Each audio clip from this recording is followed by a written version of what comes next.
What's up everyone? Welcome to the OpenFront mega tutorial for beginners. Today we're going to focus on our starting location. That's the first thing you do in every game. And we click instantly with a 20% attack to increase your troop generation. Now we spawn here specifically because it's my favorite spot, because it's usually not populated because of the terrain type, and because it's close to the coast with a lot of good boating opportunities.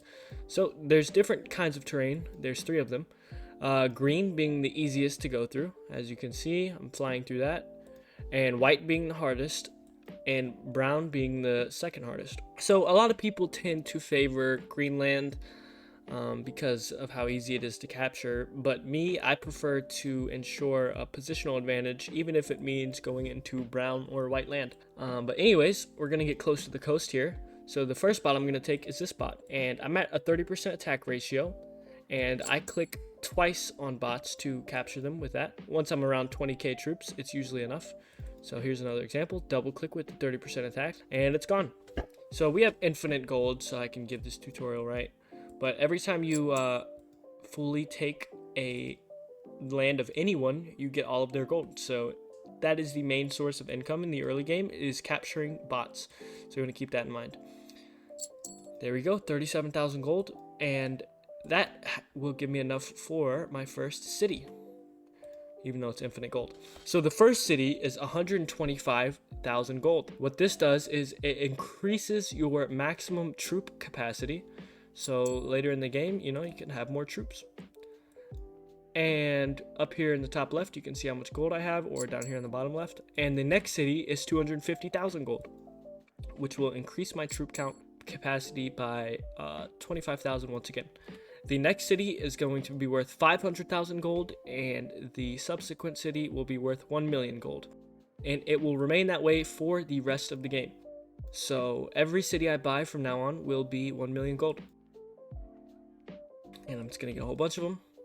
And now we'll go through the economic structures, which actually have a different gold cost than the cities.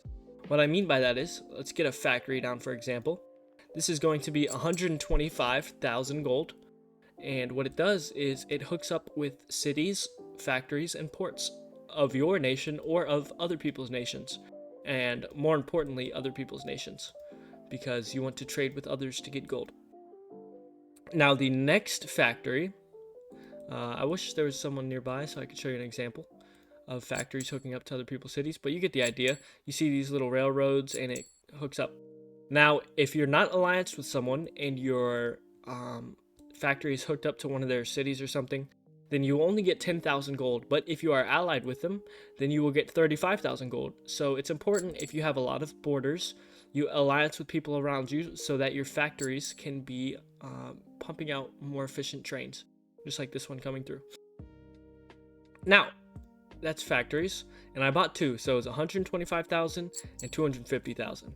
Now let's get another economical structure, which is the port.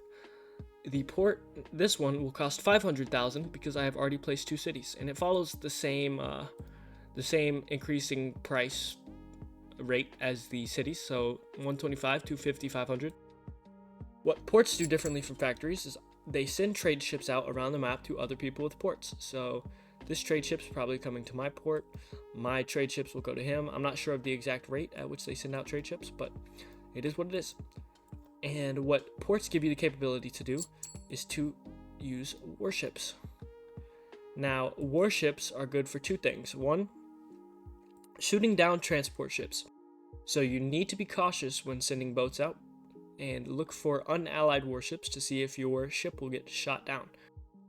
Also, another capability of warships is stealing trade ships. So if this was an unallied trade ship that was not going to me, my warship would go to it, it would turn red, it would go to it, and it would steal the trade ship, meaning it would turn it into my trade ship and it would go to my nearest port. So I would steal the money from that trade.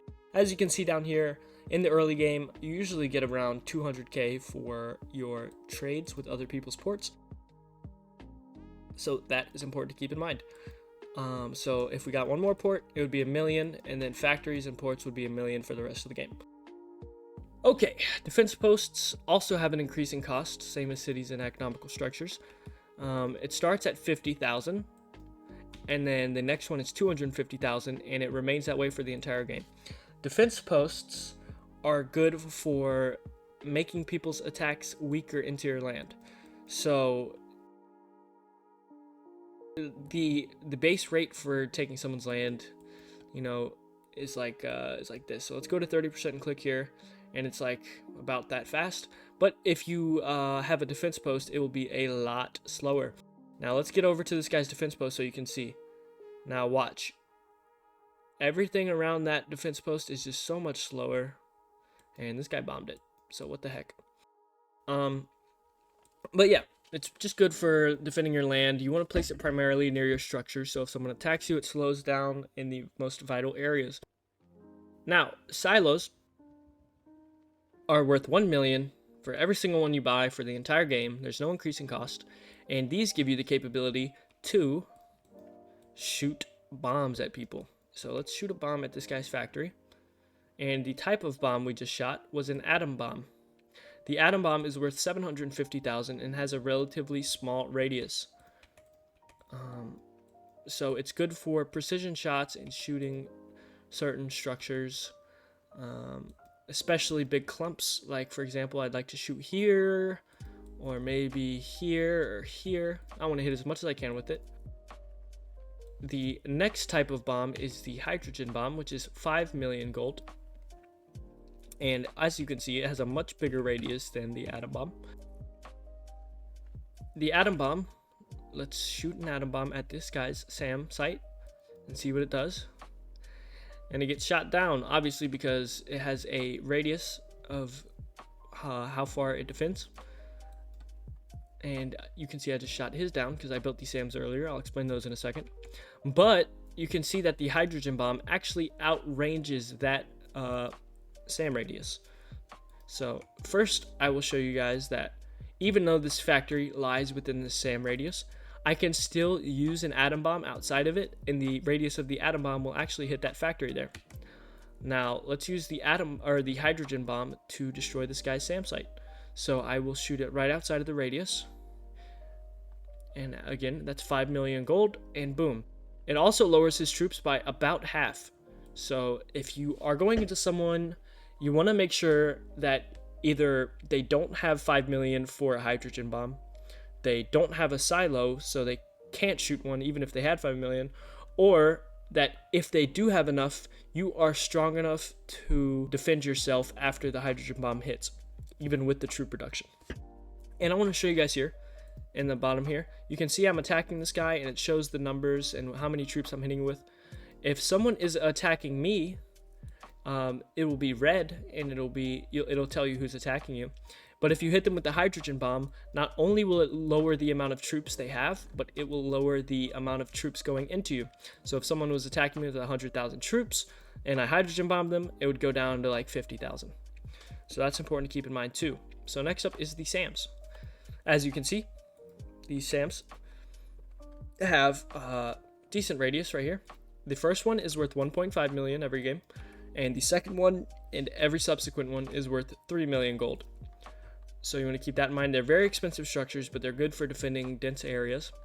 Now, if you get stacked SAMs, let's say 7 of them, I think that's the number at which it cannot be outranged by the hydrogen bomb. As you can see, the hydrogen bomb radius is right here. I can no longer outrange the SAM and destroy someone's hydrogen bomb. So if you get 7 SAMs, you can defend from hydrogen bombs. Now, let's stack our silos here. Let's get 2 more on top of each other, or you can build them separately. And whichever SAM is closest will shoot the first missile. So that's important to keep in mind, because if this guy had a SAM right here, I would be worried about this silo right here getting shot down instantly. I'd prefer it shoots from this silo. Now I have multiple silos, so let's shoot 2 atom bombs at this guy's SAM. This is another strategy. I'm now taking his potentially $3 million structure for the price of 2 atom bombs, simply because I have stacked silos. That's really important to keep in mind.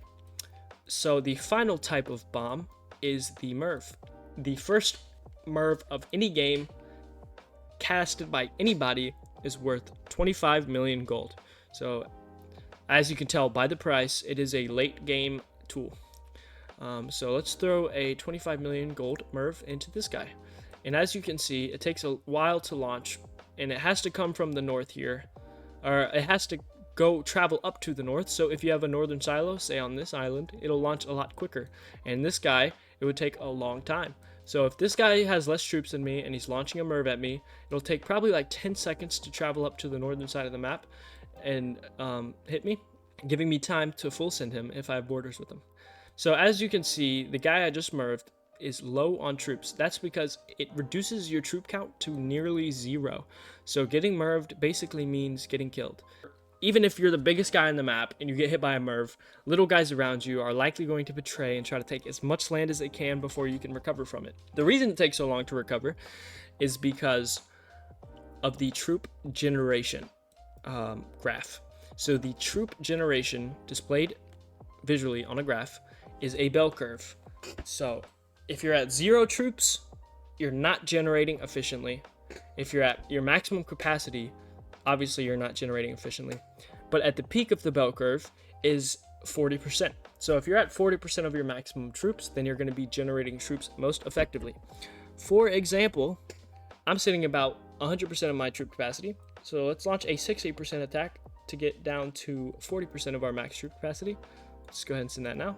And as you can see, now it's green and it's generating way more troops, and it starts to turn yellow because I have gone over the 40%. So I've gone over every structure, and now I'm going to go over some smaller things that you should keep in mind while playing. So the top left here shows you the leaderboards, right? You can sort by any of these by clicking on them, but I usually just sort by owned. And on this, you can see all the different players, and you can actually click this and it'll take you to their land. So this is really important because you want to see who's a problem, who's got the gold, everything. And another way of checking people's details, specifically how many structures they have, how many outbound troops they have, is by hovering over them with your cursor. And as you can see in the top right, you can see how many attacking troops that guy has, his max troops, what structures he has. And this is important to keep in mind because I think the most important reason to use this as a tool is because of the attacking troops. So I have an advantage. I have 370,000 troops. This guy has 150, so I clearly want to click on him twice. But if he were attacking someone with 600,000 troops and I decided to go into him, as soon as his attack is refunded, or meaning as soon as he cannot attack whoever he's attacking any further, the attack will be refunded to him and he will get those 600,000 troops back. So by the time my attack starts, he's going to get refunded, and all of a sudden he has a huge troop advantage on me, and now I angered him by attacking him. So you don't want to fall for that a lot. You want to make sure that this guy's not attacking anyone. So now let's get into alliances and the chat in the bottom right. So as you can see from earlier, I explained that it shows trades, it shows who you've conquered, and it also shows when your stuff is destroyed. So I just bought my own port there to give an example, and it says it's destroyed. But you're going to get a lot of trades throughout every game, and a lot of stuff getting taken or destroyed. So what I do at the beginning of every game is turn off trade with this little money symbol, and turn off destroy or taken actions, which is the sword. And that way I can see alliances. Alliances are very important in this game. So me and this guy have an alliance, meaning our factories are going to trade and his warships won't shoot me down. But I can betray the alliance right here. And by betraying the alliance, it gives me this broken shield picture right here. And what that means is I have a defense debuff because I am a traitor. Meaning people can sweep through my land a lot faster, even if there's defense posts. So you almost never want to betray unless it's extremely beneficial. Also, if I have alliances with other people in the game, then they can betray me while I have this debuff, and they will not get the traitor debuff because I am a traitor. Here's an example real quick of why it's important to look at the leaderboards. As you can see, the northeastern region has 0.8% of the board, right? And I can click on them and see where they are. Oh, they're this dark color, right? And they're very easy to take. I'm glad I checked. Oh, and they have land on me because that's that color. Let's click, and I just got 2 structures for free just by checking the leaderboards. And that happens a lot in real games. You can check out my old videos to see real-time demonstration of me using that tactic. And finally, I want to get into emojis. So this is literally the most important thing in the game. Can't tell you how many times this has gotten me an alliance or, gotten me a good laugh or something. But I'm going to show you the most important emojis. So you obviously got the nuke symbol, which is like your alliance is about to expire with someone with more troops than you, and you have a lot of money, and they might not notice that. So send them the nuke to ensure that they accept the alliance, and you can guarantee your security through the rest of the game. Because if you don't, they might just attack you, and then you'll have to spend your money on bombs, and then they'll accept the alliance, and it's all real messy. So it's important to notify people of what's going on. Also, another way to notify people of what's going on is by sending them the handshake emoji. Now, this is really important because most of the time when people aren't accepting the alliance or renewing with you, it's because they're ignorant, right? They're just not aware of the fact that your alliance is expiring, and you might need an alliance to give you the green light to go into someone else. So it's important to notify people because it's not always malevolence in this game. Most of the time, it's just ignorance. People not tracking their chat. They probably didn't turn stuff off on their chat and they can't see it. Stuff like that. And the most important emojis in the game is the clown emoji and the middle finger emoji. So always send these emojis if someone like betrays you and fails and dies. Just let them know they're a clown because it's very important. And also, if someone sends you a clown emoji while you're dying, I think it's probably the worst human feeling possible. So just get yourself mentally prepared for when that happens to you. And personally, my favorite emoji is the demon emoji because I just like when someone has low troops and they're sending you the handshake. They're trying to get that alliance. You just send them the demon emoji and let them know you're coming for them. And there's nothing they can do. So the final thing I want to go over is boating. And boating is my primary tactic. I use it in every game. So I didn't use it in this game. But I got this coastline here. And at the very beginning of the game, as you can see in my other videos that I always do, I should have sent boats out everywhere. So initially I captured this coastline, and what I should have done is it got 1% on my attack ratio, so I'm not risking any big boats, and I can still have troops at the beginning to attack bots and make money. I'd go down to 1%, and I would just click around, boat everywhere, boat into all the bots around you, so you can have better borders, so you can be closer to any opportunity that's presenting itself to you. It's really important to expand your empire rather than being stagnant in your own base for long periods of time. And that's going to be it for the video, guys. I hope you enjoyed. If you guys want some more advanced tactics or anything, any questions you guys might have, please just leave it in the comments. And I know quite a bit about this game. I've been playing for a long time now, so I can answer them for you. Anyways, again, I hope you enjoyed the video, and I'll see you guys in the next one.